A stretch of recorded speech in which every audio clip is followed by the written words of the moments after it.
Ran Takahashi ini pemain yang serba bisa. Dia itu bisa bergerak mengikuti gerakan blocker gitu. Jadi gimana? Kayak misalkan ada di awal-awal gitu, si Lopez itu gerakin tangannya ke sini. Ran itu bener-bener ngeliatin tangannya dia ngeblok, terus celahnya itu diambil sama Ran. Walaupun bolanya di situ out, tapi itu bener-bener gue bisa ngeliat dia ini ngeliat blocker pas lagi di atas, dan badannya itu bisa digerakin sesuai keinginannya dia gitu. Dia itu bisa nyemes setinggi 3,75 meter, dimana orang yang biasanya ngeblok pemain dunia itu kalau diukur 350-an doang. Jarang yang 3,5 ke atas, itu rata-rata 3,5. Jadi dia itu kalau misalkan kalian lihat di video sering banget nyemes di atas blokernya.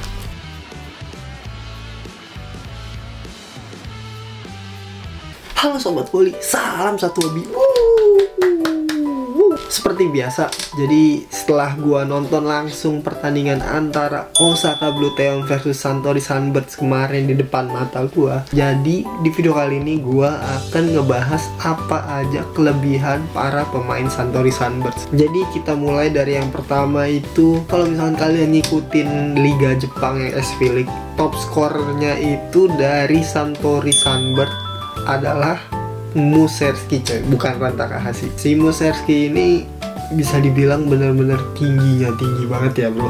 Dilihatlah dari video itu, Ran Takahashi sebahunya coy. Muserski ini karena tingginya 2 meter 20 cm ya, jadi orang yang makin tinggi itu nggak cuma palanya doang coy yang tinggi, jadi tangannya juga makin panjang, dan akhirnya dia itu bisa nyemes setinggi 3,75 meter, dimana orang yang biasanya ngeblok pemain dunia itu kalau diukur 350-an doang. Jarang yang 3,5 ke atas, itu rata-rata 3,5. Jadi dia itu kalau misalkan kalian lihat di video sering banget nyemes di atas blokernya. Nyemes di atas bloker itu kayak sesuatu yang lu mau gimana gitu, harus bener-bener defense di receive ya, di passing gitu. Kalau misalkan di blok itu cuma bisa sebagai penghalang, bolanya tuh nggak jatuh langsung tajam ke bawah ya. Jadi bolanya itu harus dipanjangin sama si Muserski. Tujuan ngebloknya mungkin ya cuma itu sih. Muserski ini udah gua tontonin terus dari awal gua main volley, karena dia itu dulunya di timnas Rusia sebagai middle blocker ya. Gue itu ngikutin cara mukulnya dia, terus gimana pergerakan dia, ngebloknya dia, dan di Santori ini dia jadi opposite. Karena dulunya dia itu middle blocker, jadi dia punya blok yang di atas rata-rata coy, ditambah tingginya yang tinggi banget kan, berkali-kali bloknya itu monster block. Jadi Santori itu rasanya punya 2 middle blocker. Apa keunggulan punya 2 middle blocker? Itu bloknya makin rapet coy. Dan kalau misalkan kalian ngeliat di volley box, Muserski ini adalah pemain nomor 6 sedunia bro. Karena dari tadi kita ngomongin middle blocker, kita lanjut ke middle blockernya Santori Sunbirds. Yang paling utama yaitu adalah Onodera. Onodera ini pemain timnas Jepang. Feel-nya gue tuh ketika di set 2 kan Onodera di seberang sana ya, jadi di seberang net. Ketika bola itu datang ke setter, itu bener-bener gue ngerasa kayak takut banget gitu, bola bakal ke gue gitu, serem banget gitu. Dan akhirnya dia tuh nggak mungkin nggak dijaga sih sama pemain middle blockernya Blue Tail ya. Kalau di sini ya Yamauchi gitu, jadi harus bener-bener di commit block, diikutin terus.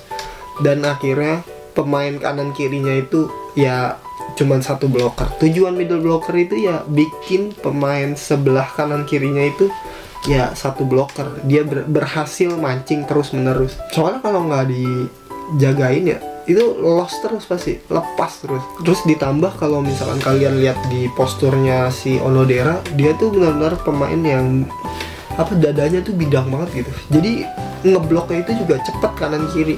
Lanjut ke silangan si Onodera, itu pemain namanya Kashiwada. Ini gue pertama kali ngelihat dia, gue kira nih orang bukan siapa-siapa gitu, biasa aja gitu. Tapi dia itu berhasil berkali-kali ngeblok Nishida. Entah blok yang jatuh, blok kill, atau blok touch doang gitu, yang bikin bola pelan terbang ke atas. Tapi dia tuh pemain bagus banget coy di game itu ya. Bisa dibilang di final itu Nishida tuh nggak berkutik gara-gara dia coy. Berkali-kali Nishida itu kena blok. Entah Nishidanya yang lagi jelek atau dianya lagi bagus ya. Ya buat defend dia bagus, tapi ya buat serangan dia kurang sih menurut gue. Berkali-kali juga nggak selaras gitu sama operannya si Oya. Nah pas banget lagi ngomongin Oya, kita lanjut ke si Oya ya. Oya ini setternya Santori Sunbirds. Dan kalian harus lihat bahwa dia itu tingginya nggak nyampe 180 cm coy. Tapi operannya itu konsisten banget. Banyak juga fansnya itu yang pada pakai baju Oya. Gue nggak ngerti kenapa. Si Oya ini operannya itu konsisten banget. Apalagi yang tinggi-tinggi ya, bola tinggi. Karena di sini ada Musherski yang bolanya cukup ditinggiin aja itu pasti bisa dipukul sama dia. Pasti bisa poin. Terus juga beberapa kali nggak selaras gitu sama yang quicknya. Jadi mungkin dia spesialis bola open yang tinggi-tinggi gitu ya. Nah karena tinggi badannya cuma segitu, jadinya dia sering banget musuhnya itu nyemes di atas palanya dia gitu. Terus kita lanjut ke anak gua, the one and only yang ngasih bola ini. Siapa dia? Ran Takahashi tuh. Wah kok jatuh. Ran ini banyak yang pengen gue bahas coy. Pemain muda Jepang. Dia ini kelahiran 2001 ya kalau nggak salah, berarti masih 23 tahun, masih muda banget. Tapi ditunjuk sebagai pemain inti. Dulu awalnya gue ngira kok bisa gitu Otsuka kalah dari pemain inti. Otsuka itu gue bingung kenapa kok bisa kalah. Dan ternyata setelah gue nonton langsung, gue baru tahu Ran Takahashi ini pemain yang serba bisa. Yang dia nggak bisa cuma satu, naikin tinggi badannya. Jadi tinggi badannya dia itu 188, dimana biasanya pemain volley ya kalau bersaing sama dunia itu biasanya 190 ke atas sih, 195 hampir 2 meter gitu lah. Tapi Ran itu walaupun dengan tingginya yang 188, dia tuh punya kelebihan coy yang bener-bener gue terpana ketika gue nonton langsung ya. Dia itu bisa bergerak mengikuti gerakan blocker gitu. Jadi gimana, kayak misalkan ada di awal-awal gitu si Lopez itu gerakin tangannya ke sini, Ran itu bener-bener ngeliatin tangannya dia ngeblok, terus celahnya itu diambil sama Ran. Walaupun bolanya di situ out, tapi itu bener-bener gue bisa ngeliat dia ini ngeliat blocker pas lagi di atas dan badannya itu bisa digerakin sesuai keinginannya dia gitu. Ini nggak semua orang bisa. Ini bener-bener gila sih. Kehebatannya itu nggak cuma sampai di situ. Pas lagi passing ya, jadi musuhnya servis, dia itu penjagaannya lebarnya selebar libero. Jadi di belakang itu cuma berdua. Beberapa kali itu di belakang cuma berdua, cukup buat berdua. Santori tadi kan punya pemain serasa 2 middle blocker, ditambah punya pemain 2 libero coy. Ini gila banget sih. Terus kelebihannya nggak nyampe di situ coy. Bukan cuma sampai di passingnya doang yang selalu bagus, reaksi dia kepada bola itu, jadi bolanya mental ke sana, dia kejar itu secepat mungkin. Dan lu lihat sendiri dia berkali-kali jatuh. Itu bola kalau misalkan bukan Ran, gue yakin bolanya bakal jatuh. Yang nyampe nabrak cewek, gue yakin kalau bukan Ran pun itu bakal jatuh duluan bolanya. Itu semua bisa dia raih dengan semangat sama rasa ulet dia gitu. Penyelamatan Ran itu nggak semua orang bisa. Coba kalau misalkan kalian nonton full videonya ya, Musherski yang bolanya jatuh di depan dia aja itu jatuhnya telat coy. Ran walaupun tubuhnya nggak terlalu tinggi, tapi kelincahannya tuh tinggi banget. Jadi penyelamatan Ran itu nggak cuma sekedar penyelamatan bola, tapi itu bikin naik semangat para teman-teman aja. Bisa dirasain banget sih. Kalau misalkan kalian main volley ya, terus ngelihat temen kalian kayak gitu, pasti kalian makin berapi-api. Kalau misalkan dilihat dari postur tubuh, Ran itu nggak berotot-otot banget lah. Pemain Indonesia tuh posturnya juga bisa kayak gitu. Tapi kenapa kita orang Indonesia sering banget kayak bola jatuh di depan kita tuh kita nggak mau ngambil gitu, kita nggak mau jatuh, saling lihat-lihatan. Itu sering banget gitu. Padahal kita punya postur yang sama. Terus nggak sampai di passing doang, Ran itu servisnya bener-bener gokil. Putaran bolanya itu yang bikin susah buat diterima sama lawan ya. Untung aja lawannya tuh Yamamoto ya. Jadi ya mungkin orang yang belum terbiasa pasti kesusahan sih buat terima servisannya, karena putarannya itu yang bener-bener parah ya. Ditambah lagi Ran itu ini nih pinter coy. Gua terkagum-kagum sama pas lagi ada tuh satu momen ketika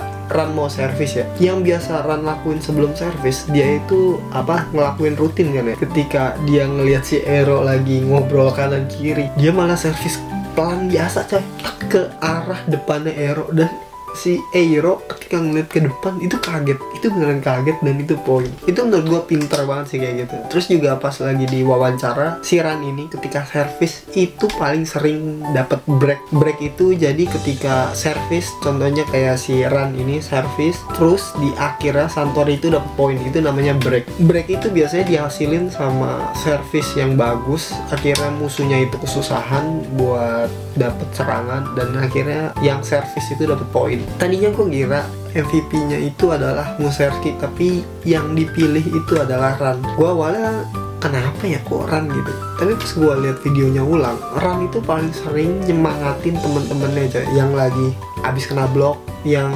ngelakuin kesalahan, ngelakuin error. Ran itu sering banget nge-support temen-temennya. Dan hal positif yang gue dapet dari Ran ini, dia itu lebih seneng ketika temennya main bagus daripada dianya main bagus. Bisa kalian lihat, jadi ada si Kashiwada itu ngelakuin blok ke Nishida, dan Ran di situ bener-bener seneng banget dibandingkan dia ngelakuin nipu middle blockernya musuh pas lagi di akhir poin. Dia itu nggak berbangga sama dirinya sendiri, gua keren loh gitu atau apa, tapi dia lebih seneng ketika temennya main bagus. Itu poin penting sih menurut gua. Jadi temen kita makin semangat gitu. Bisa dibilang Ran ini pemain yang bisa kita jadiin contoh buat para orang Indonesia, karena postur kita itu nggak beda jauh sebenarnya sama Ran. Cuma bedanya ya seberapa banyak kita berlatih ya, seberapa serius kita main volley coy. Dan feeling gua Ran ini ketika Ishikawa Yuki udah keluar dari tim inti, pensiun gitu, feeling gue dia bakal jadi kapten sih. Terus gue juga ngerasa dia ini pemain yang diberkahi coy. Selain mukanya yang diberkahi ya ganteng, dia itu punya kakak yang pemain profesional yang sekarang satu tim sama dia. Ran ini belajar volley katanya dari kakaknya langsung yang pemain profesional. Ya gimana nggak mau jago coy, dia punya privilege ya kan. Tapi itu sih yang paling gue keselin ya, dia ganteng jago coy. Gue kira ya ganteng karena efek kamera doang gitu kan, dilihat di kamera, tapi pas lihat langsung beneran ganteng ya. Ya karena udah kepanjangan jadi segitu dulu video kelebihan para pemain Santori Sunbirds. Kalau kalian mau nambahin silahkan tulis di kolom komentar. Terima kasih buat yang selalu support channel ini. Salam volley, salam satu hobi, bye bye.